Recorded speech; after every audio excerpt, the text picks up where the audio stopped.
the woodworking show, one of the largest woodworking shows in the country. Of course it is, because St. Louisans love their wood. I'll be there on Sunday. Our next guest is going to be giving some presentations all week long. Friend of the show from Wood Magazine, Jim Heavey. Welcome back, Big 550 KTRS. Hey, McGraw, how are you? I'm good, and thanks for making time for us. I know you just landed in Lambert, and you grabbed a phone from a secured bunker, so thanks for taking a couple of minutes for us. We love to talk a little wood. This weekend in Collinsville, what are we going to be learning from your seminars? Well, I'm going to do finishing this year. So in my first one, we're doing all the preparatory stuff to get a project ready. We have the most scintillating discussion on sanding you'll ever hear, something that just can't be missed. And then in the second one, we'll talk about top coats, the shellacs and lacquers and polys and that kind of thing.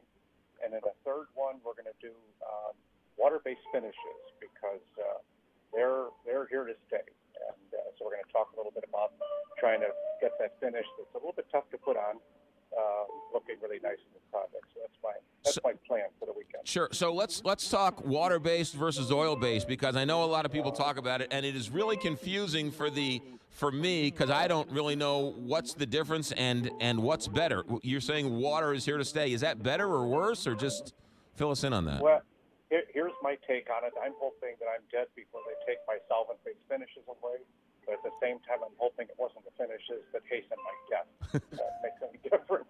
So the issue is that water-based finishes are around because the EPA and things have so limited the amount of VOCs, these organic compounds that escape the things you smell when you're putting a finish on. Right. But it's getting harder for finishers, people making that stuff, to do things without taking all the chemicals out. So water-based is here, and there's really nothing wrong with it. It's a very durable finish.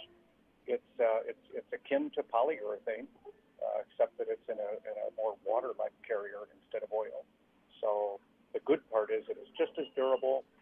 It's exceptionally clear, so it doesn't change the looks of woods, but it raises the grain like crazy, and that's the bane of a lot of woodworkers who spend all of this time sanding their project and then just have to raise the grain afterwards. So the water-based, then you've got to sand it between coats to sort of knock down those fibers. Yes, sir. Yes, sir. That's the problem. So, you get your project all sanded, and it's just as nice as ever. And normally when you put on a solvent-based finish, there's no issues. But here, boy, all that work seems to go away with the solvent-based finish. So we talk a little bit about ways to deal with that and some of the things you can do. And spend a little bit of time with the misnomers of woodworking. Sure. You Danish oils that really aren't, and that kind of stuff. You mentioned shellac. I finished a project with shellac a while ago. I absolutely love it. It's fantastic. Is shellac, is that water-based or oil-based, or what is that? No, shellac is a solvent-based. It's alcohol-based, actually. So it's from the lac beetle.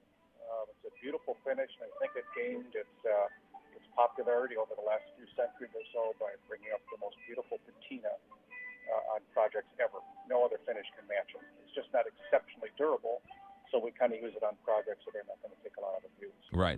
Yeah, I talk about that. Our shellacs aren't going away, are they? No, they're not. They're going to be around. They're getting a little bit harder to find in the flake variety, making your own with alcohol. But they're around.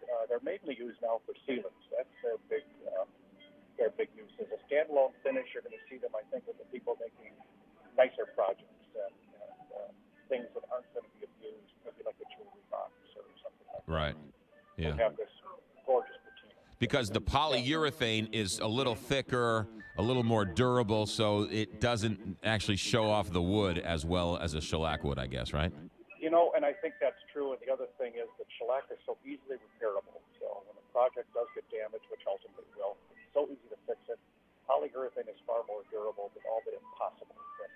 So it's that choice we make as to what we want a project to look like and how durable, but at the same time, knowing that if we have to fix it, can we make it easy on ourselves? Jim Heavey is with us. He is going to be at the Woodworking Show tomorrow, Saturday, and Sunday in Collinsville.